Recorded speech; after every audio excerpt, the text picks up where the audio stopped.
back home. And when they're back home, their mind is back out there in the field. Then they tell everybody, well, I don't ever have time to do anything. No wonder. You're always traveling. You see, there are a lot of people who go to work tomorrow because that's what they did yesterday. But if that's the only reason for going to work tomorrow, then you're not going to be as good tomorrow as you were yesterday, because now you're 2 days older and no closer to the goals which you do not have. You cannot make it as a wandering generality. Oh, you can survive. Anybody who can get out of a telephone booth without written directions on the side can survive. But I'm not talking about survival. I'm talking about winning, and I'm talking about winning big. A number of years ago, to emphasize the wandering generality aspect, Jean-Henri Fabre, the great French naturalist, did a series of experiments with some processionary caterpillars, so named because they follow each other in a procession. He lined them around a flower pot until they formed a never-ending circle. And they started going round and round and round. In the center of the flower pot was some pine needles, which is one of the foods of the processionary caterpillar. 24 hours they went round and round, then 48 hours, then 72 hours. On and on they went. For 7 full days and 7 full nights, they went round and round until they literally dropped dead from starvation and exhaustion. With an abundance of their favorite food 6 inches away, they had starved to death because they confused activity with accomplishment.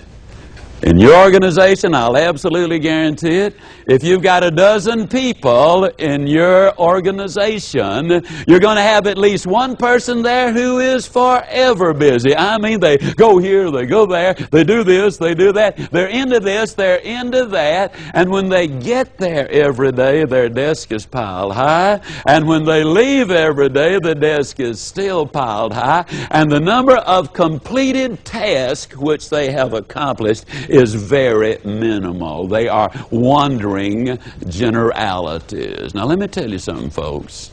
Lack of time is not the difficulty. You know, you hear people talking about, I don't have time for this, I don't have time for that. The most successful human being on earth does not have one more minute than the most unsuccessful human being has. It is not lack of time that's the problem. It is the lack of direction.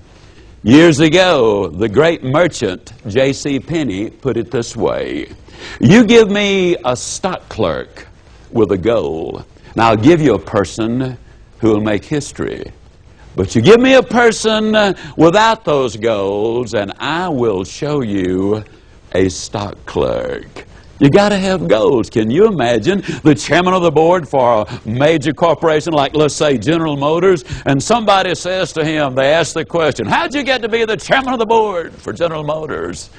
And he says, well, I just showed up for work, and they started promoting me, and first thing you know, here I am, chairman of the board.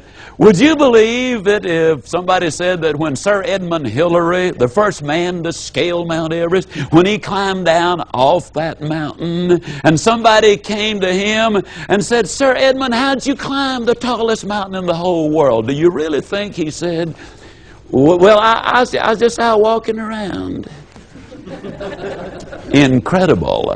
And yet there's so many people who think they can make it just by showing up for work and doing the best they can. Well, I'm in favor of both of those. But the best you can includes preparation and planning and direction.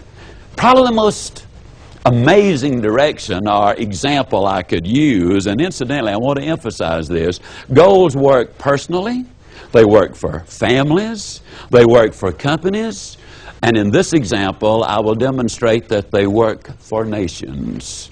Japan in 1950 was absolutely devastated. They had the highest percentage of their young men whom they had lost in war than any nation in the last 200 years. Their cities had been burned out. Their economy was in an absolute shambles. Now they called a sales meeting. Now I hasten to add that they didn't identify it as a sales meeting, but that's actually what it was. Sales meeting, marketing strategy, you name it. They called the government leaders, the leaders of industry, the leaders in the educational society. They got them all together and they laid out a plan. What can we as a nation do to unify us, to put us together and accomplish an objective that will restore national pride and bring economic prosperity to our land? They finally decided that in the 50s their goal would be to become the #1 nation in the world in the production of textiles. They reached their goal. In 1960 they got together, another sales meeting, and they said, what's our goal this decade? And they decided on the impossible dream. They said, let's become the #1 nation in the world in the production of steel. Now, why is this the impossible dream? Very simple. Japan has no natural resources. They do not have the coal or the petroleum or the iron ore.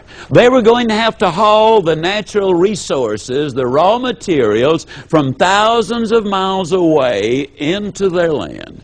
Build those modern steel mills, manufacture a top-grade steel, ship it thousands of miles back, and sell it at a competitive price. Absolutely an impossible dream. But they did not look at what they did not have, which was the natural resources. They looked at what they did have, a willingness to work, a creative society, a nation that was pulling together towards a worthwhile objective. I'm here to tell you they reached their goal. 1970, they had another meeting. They said, in this decade, let's set the goal. And that goal, pure and simple, is we want to become, in this decade, the #1 nation in the world in the production of automobiles. They missed it. 1 year. That's all. In 1980, they set another goal. They said, in this decade, let's become #1 in the world in the production of electronics and computers. Now, I don't need to tell you, ladies